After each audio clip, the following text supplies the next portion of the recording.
sharing.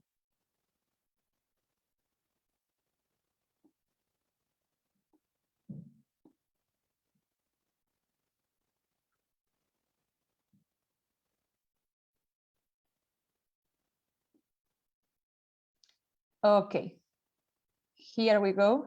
Good afternoon and welcome everybody to a new session of the Stories from Max People Facebook Live. For those of you who don't know me yet, I'm Patricia Martinez. I'm project manager at the European Association for Information Local Development, AIDL. AIDL is one of the 20 partners, member of the MAX project consortium, maximizing migrants' contribution to our society. The MAX project is funded by the Asylum, Migration and Integration Fund program of the European Union. And our main objective is to change the narrative around the migration discourse.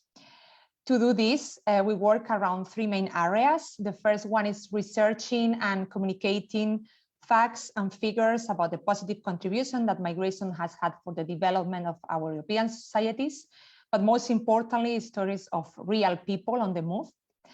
Secondly, we do training, media professionals and students to counterbalance wrong stereotypes and prejudices when reporting about migration news. And third, we create encounters between native-born population and newcomers to come together, interact, and to have joint debates. Today, we want to put the focus on a very important group of our society, the young people. Why? Because last 12th of August, a few weeks ago, it was the commemoration of the International Youth Day. This day is dedicated to speak about the role that young women and young men play in bringing change in tackling global societal challenges and achieving sustainable development, and at the same time to raise awareness about the challenges and problems that young people around the world face. The theme of this year for the International Youth Day was transforming the food system, youth innovation for human and planetary health. So the objective of this very important, relevant, and challenging topic was to highlight the fact that such a global effort will not be achieved without the meaningful participation of young people. Now, since we are in the context of the MAX projects, we want to focus on how to change the narrative of the migration discourse to a more inclusive society with the help of people of migrant background, young people of a migrant background. And to discuss about this today, we have two representatives of the consortium of the MAX project. We have ASES, the Association for Social Economy in Slovenia. We have our colleague Lucia Saftanik, ASES project manager and consultant. And we have the partners with Turk, the Swedish-Turkish Business Association, our colleague Kenan Kasemoglu. So hi, Kenan, hi, Lucia, thank you very much for making some time and for joining us to discuss today about young people with a migrant background. So first, I will start perhaps with you, Lucia, from ASES. So we would like to get to know a little bit more of the work that ASES does in general, in particular then about migration, and then also maybe some activities, examples of projects that you have for young people with a migrant background in Slovenia. So Lucia, the floor is yours. So thank you very much for this introduction and opportunity to be a partner in such amazing project as MAX is. I will share with you our PowerPoint presentation. So let me share. Okay. So as you said, my name is Lucia. I am the project manager of ASES. So ASES is Association Social Economy Slovenia, that is an independent, non-governmental, non-political institution based on the principles of social entrepreneurship. It was established in 2011, so we have now 10 years of working. And the headquarters is in Maribor, and we have also 9 regional branch offices. So you can see the main activities of our association is management of database of social economy enterprises in Slovenia and abroad, connection of reuse stores and shops, reorganization of meetings and local reuse, representation of Slovene social economy sector at conferences at home and abroad, publishing news and on social economy. And as you said, we are part of some very interesting projects, European project, as is Max, and also Emergencies Erasmus Plus, where we are talking about migrant teacher.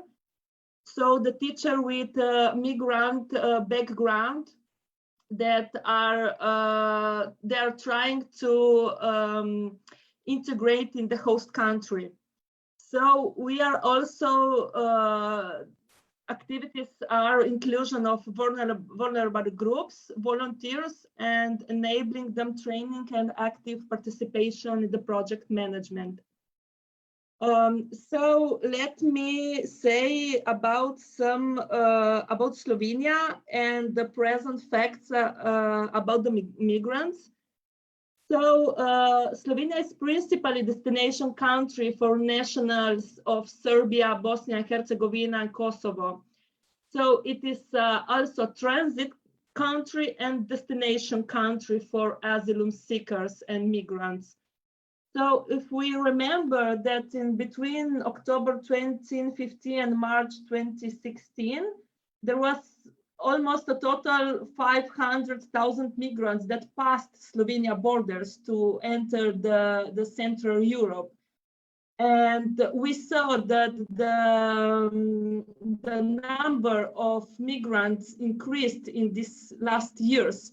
So the top 5 countries of origin of asylum seekers in the first 6 months of 2019 were Algeria, Morocco, Pakistan, and Afghanistan. So, but the fact is the majority, it is around 85% foreign-born population that is living in Slovenia are born in the Western Balkan countries. So mostly for Bosnia and Herzegovina, followed by Croatia and Serbia. So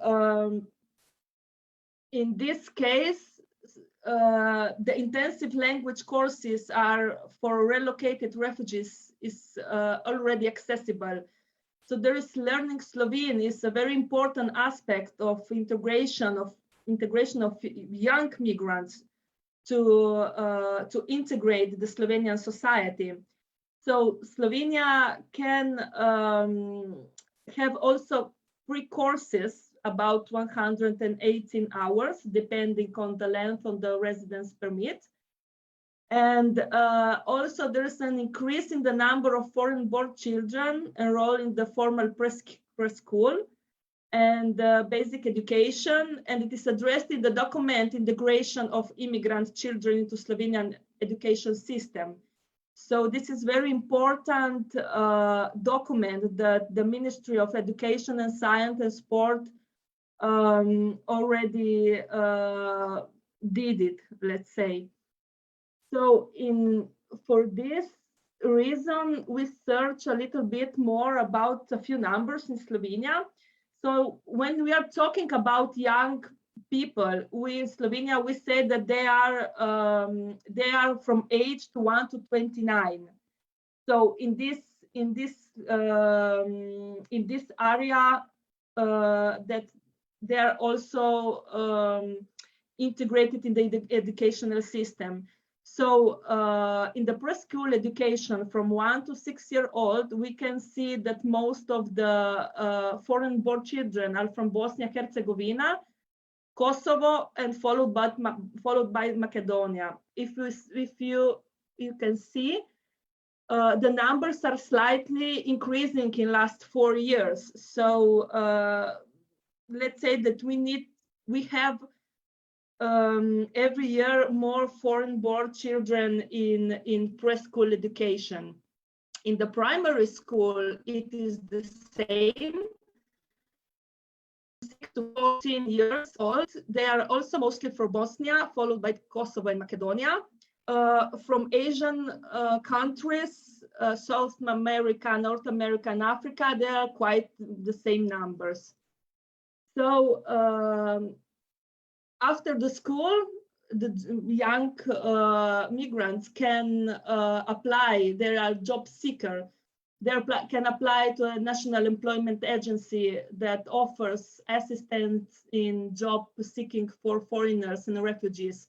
So they're quite good, let's say, career guides, and they offer a lot to integrate them more easier and more faster. There's a lot of also in Slovenia projects and initiatives that young migrants can apply. So, for example, there is Center of Slovene as second and foreign language, and some other very interesting initiative that can also be applied. And there's several of them. That's from my side. Just a few words about Slovenia, our association, and also numbers about young migrants and the integration in Slovenian society.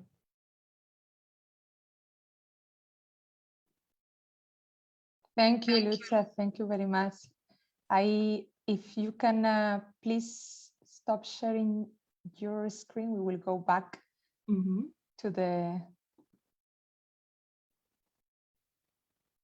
main panel. Just a second, please.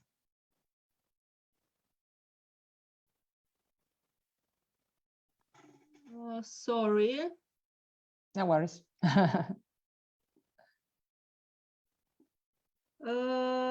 I'm sorry. I don't see choose virtual pin height rename. No.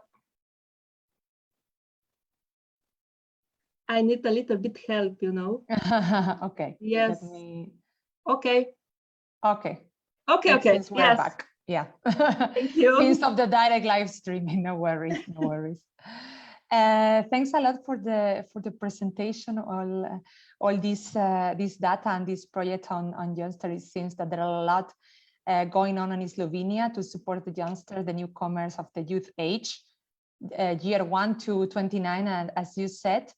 And I was wondering, of course, like the topic of this year, last year, unfortunately, has been the COVID pandemic situation. I would imagine that this have meant a quite change in the way that all these educational programs have been delivered to youth. So have they been continuing in online mode, some specific e-learning platforms?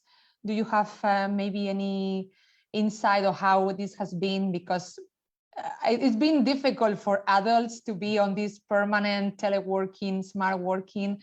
We can imagine that for kids at very early age, with the parents working, and also for the youngsters that are in an age that they really want to go outside, explore the world, or maybe also for some people the digital device, the difficult access to digital devices to continue this education through e-learning platforms. How have you seen this, Lucia, in these particular activities, programs in Slovenia? So in some way, we heard a lot that a lot of process just slowed down. So everything was very, a lot of offices were closed. The documentation were not done. But the main interesting fact is the National Education Institute of Republic Slovenia issued the implementation of distance, so online education in emergency for young children, migrants, that for headmaster in primary school So they wrote that one of the perspective in this document that they wrote is that schools should be able to give online Slovene language lessons, so additional homeworks for migrant pupils. So this was a plus, something more, something additional. So because they saw that a lot of migrant children were closed at home without interacting with their teenage partners, let's say schoolmates. So they did this implementation of distance. So they were able to give additional courses and homeworks. Okay, thank you. Well, hopefully everything will go little by little back to normal, but I think it's important to pay attention of maybe the difficulties that this unexpected situation has bring to the front. And I think the digital gap, device and difficult access for some populations is an important issue to be considered in the future. Thank you, Lucia. We might go back to you, but now I would like to say hello again to our colleague Kenan from SETUR, for the Swedish-Turkish Business Association. Hi, Kenan. Hi, hello, Thanks for joining.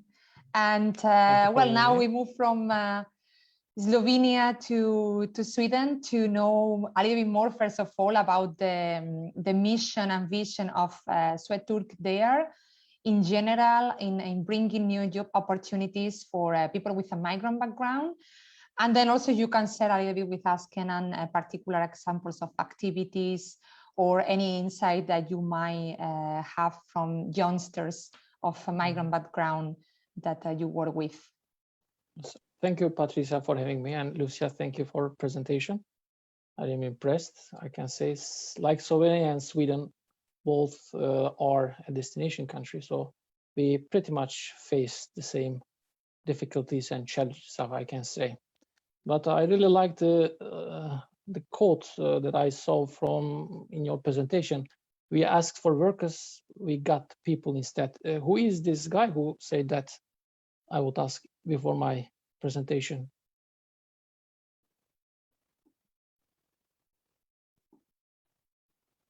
Did you hear me? No? Yes, I think Lucia was, yes. You are on mute now. Yes, so it was, if I'm not wrong, Max Frisch. A famous Slovenian or someone else? I've never No, someone else. Someone else. Okay, great. Yes. Anyway, thank you again. My name is Kenan Kasimov and I'm joining from Sweden today. I will share some projects and programs we organize together with a local organization called Kulturpunkten. I invited someone from there, Patricia, but they couldn't manage the time. Didn't fit with them. So okay, next time next time hopefully. So when I talk about them from the socio-cultural perspective, I can use the word they and we interchangeably. So, but just for the listeners, if it is culture, it is them. If it's business, it is SweTurk. So perfect. You work in a tandem. Good. Culture and business. Yes. Before preparing my presentation, I was reading some articles, and it was interesting to read from a Global Center on Adaptation. Today, the world is home to the largest generation of youth in history, it says there, with 1.8 billion people worldwide, which means 1 out of 5 people globally are between age of 15 and 24. This has both positive. We can look to positive and for negative side. From the negative side, unfortunately, these young people are the most vulnerable populations which are going to face the challenge that we face today and we are going to face tomorrow, like immigration, climate change, food and water shortages and such. And when we talk about youth immigrants, this disadvantage is a double disadvantage, I may call, because they left their country, they were burned, they left their beloved families, friends, networks, And most of them, they couldn't finish their education. They came to Sweden, learned the language, and started education again. In a sense, they arrive in an uncharted terrain for them, especially if you concern the age between 15 to 21. It's a transition period for their life also, with a different country, with a different language, culture, education system. For some, it may be a ticket to freedom, but it does not change the reality they face in the host country, actually. On the other hand, the young people, it's a big potential. They have big ideas and a radical ambition, which we require to develop solutions to today's and to futures problems like climate change, as I mentioned, foods, shortages, entrepreneurship, and so on. So we need youth immigrants, and we need to adapt them as fast as we can, so not waste their potential, in a sense. In Sweden, there is no such categories, but I mean, I can categorize in 3 things, so it will be much more understandable what I'm talking about, which group we are concentrated much. There are refugees and asylum seekers from different parts of the world who came to Sweden with their families, these young immigrants. Immigrant children from Afghanistan who came alone. This is a distinctive category. It's called here in Sweden, ensamkommande-barn, as they call it in Sweden.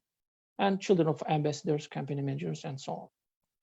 And Sweden has policies for each categories, but today my main focus is going to be the first category, refugee and asylum seekers, with different parts who came from, mostly from Turkey. So Swedurk is a business organization. Therefore, our idea of understanding is primarily economic integration.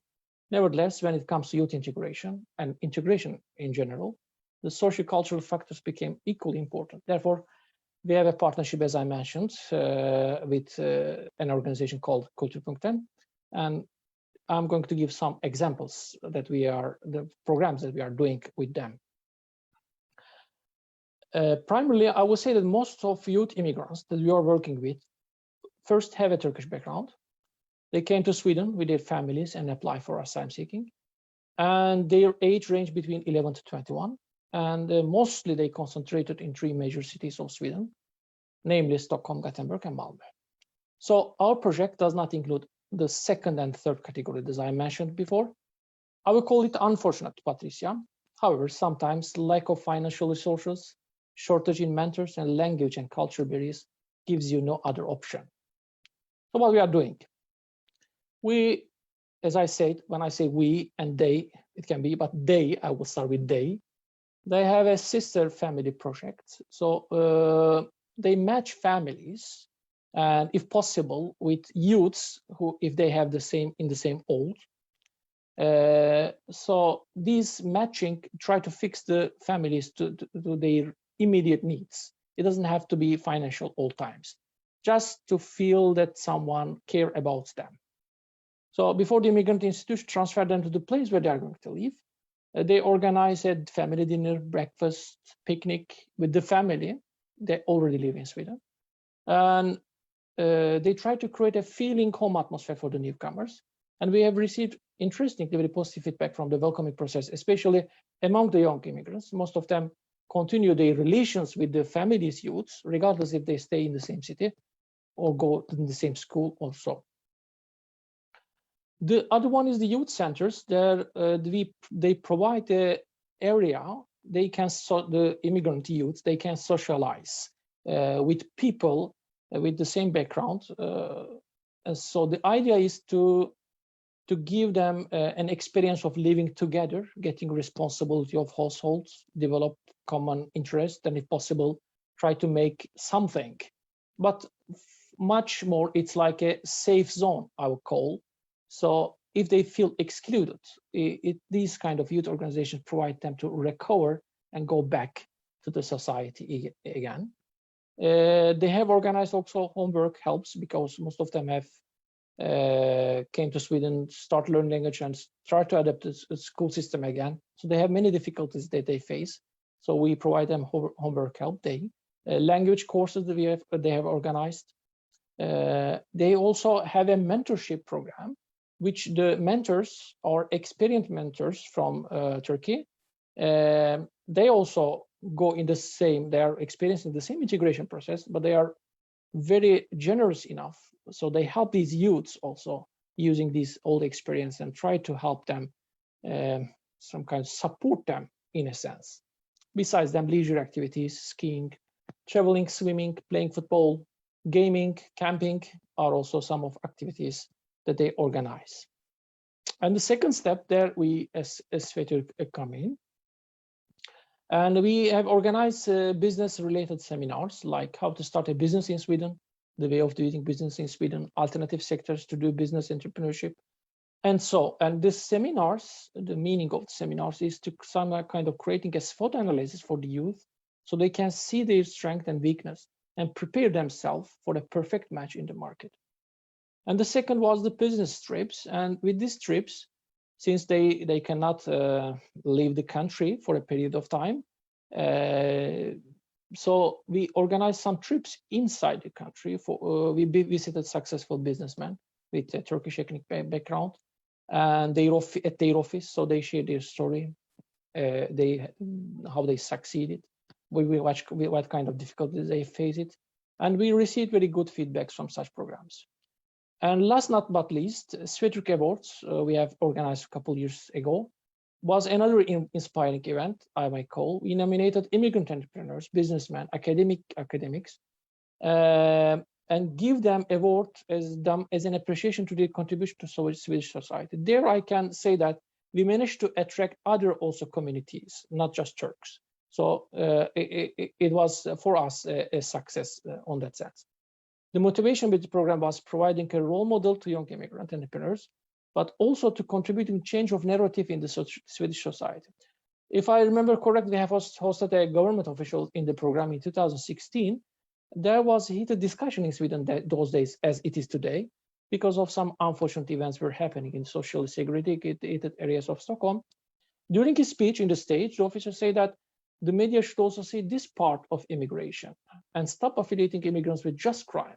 Here we are entrepreneurs, business professionals, academics who are doing great things and going to do great things for this country. Like all projects, our project also has some shortcomings. Like, as I mentioned, it's a concentrated on one ethnic community. And we are really working on to change it. And the second one is, of course, the shortage of financial resources, eligible mentors, teachers, and etc. So we need more Max-like projects and funds. Thank you, Patricia. Thank you, Kenan. I'm very glad to hear that you need more Max projects. Maybe we can share this message. It's important to highlight what are also the shortage, as you said. And I think, well, as we said, youngsters are the future of our societies. If we want really to tackle such as big global issues, such as the change in the food system, to tackle climate change, migration because of the different reasons, to flee persecution, but also for climate change, fast digitalization, not leaving anybody behind. We really need to invest in our youngs, no matter the background, of course. First of all, because it's the right thing to do, it's a human right approach, but also because it's a win-win situation for everybody. I think we are slowly coming up to the end because time is up. I don't know. Well, I wanted to ask you, is there any Svetur award in the pipeline? It will be anything coming soon in that? We will definitely want to do it, but this pandemic, during the pandemic, maybe Sweden did not close down the country, but people isolated themselves, so they create. So it's very difficult to invite even some people for a lunch, or so people are very reserved in these conditions. Maybe after this pandemic, hopefully, when things get back to normal, we will definitely do it. Okay, so things has been a little bit more or less stopped, I guess, during this period. Perhaps some online interaction, but less. And I think we are all really looking forward to more physical interaction. It really make a difference with to create bonds among populations and quoting what you said, not putting this emphasis and this negative narrative classifying people under certain categories, but that we are all human and that we just want to live a pleasant life and together. Yeah, thank you very much, Kenan. Thank you very much, Patricia. Lucia. Now it's 3 p.m. Lucia. We are closing. Yes. I think it was very important to get to know more about specific joint activities.